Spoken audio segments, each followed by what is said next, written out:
Hi again, it's Jason from Fraser Valley Rose Farm, and today I want to talk about what you would do if you're expecting a cold snap, and that's what the forecast is here in the Fraser Valley. We've had our last dump of snow melt off, but we're expecting lows down to about negative 15 degrees Celsius. That's about 5 degrees Fahrenheit, which is lower than we would typically expect in a zone 8 climate over winter. So I'm going to have a look at the greenhouses, have a look at the plants, see what I can do.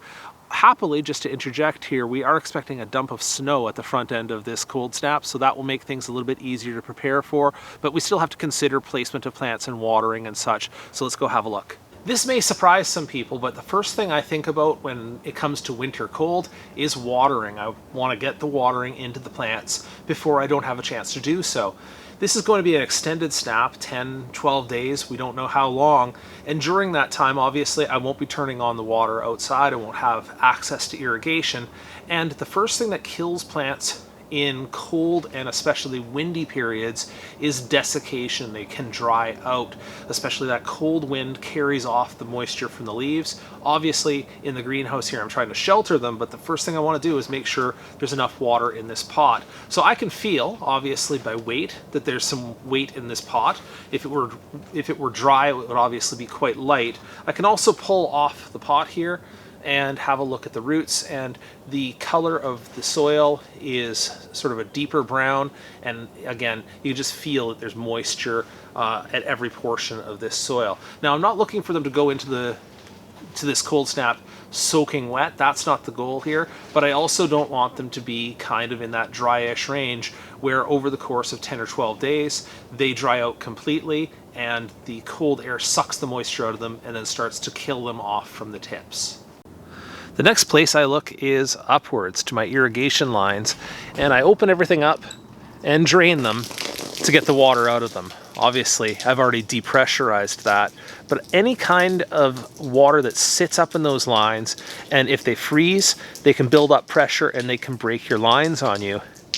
And that will lead to both an expensive and time-consuming repair after the freeze, when the first thing you actually want to do is you want to talk about watering again, but you can't do that if all your lines are busted. So I drain the lines, I blow some air through, and that makes sure that the irrigation system is ready to go for after the cold snap.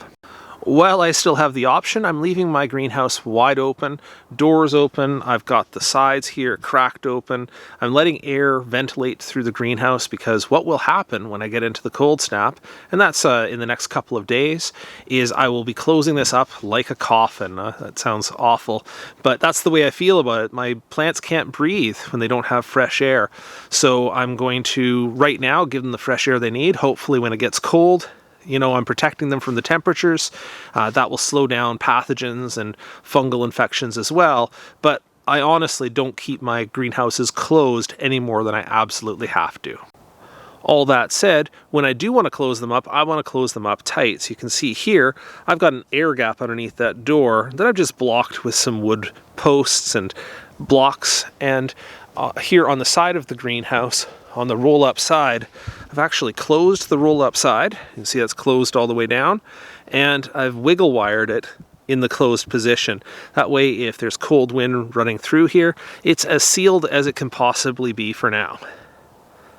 Well, what about the plants in my landscape? My roses out here in the stock field, and this guy here who doesn't seem to know what's coming for him at all. This is Pope John Paul II, by the way. And my answer to that is that for everything in the landscape, they are well-established plants and they are hardy to this zone, and in some cases many zones lower. I guess it depends on how low the cold snap is, but in this case a few days of negative 15 doesn't concern me, especially if it's coming with a blanket of snow on the front end. Inside of these tires here, it's going to collect a whole insulating layer of snow, and that's going to be fantastic to try to cut off that wind that could reach the crown of the plants. So I'm not too worried about the plants in the landscape, the established plants in the landscape. They should come through it just fine. I am a little more concerned about plants in pots. Let me show you what I'm going to do there. This is a very hardy rose, but it's in a pot, and living in a pot like that can make it more susceptible to winter damage. Obviously, the whole root zone there would freeze solid in negative 15 Celsius, so I'm just going to grab that and pull it into the house. For those who have followed my overwintering instructions for plants in pots before, it won't surprise you that inside of a garage by a window is one of my favorite places. It stays cold in here, cool enough that the plant doesn't need a lot in terms of water, doesn't need a lot in terms of light or fertilizer, and it can live here for a couple of weeks, no problem, and just live off of the light from that window. It will get cool in here, but it won't get below freezing. That's a perfect temperature range to keep your roses safe and healthy during a cold snap. One last quick thing about my setup here is that, of course, you know, these are all of my plants for sales next year, and I can't take any risks with them. So previously I've made a video about this underbench heating that I set up down here.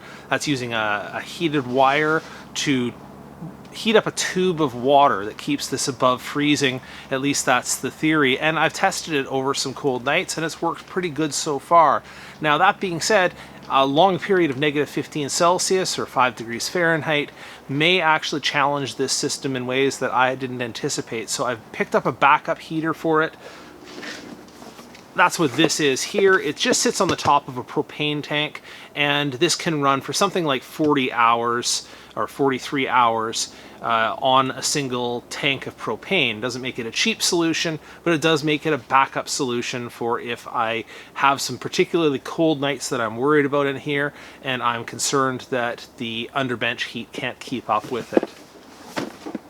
All right, that's all I have for you today on my preparations for this cold snap.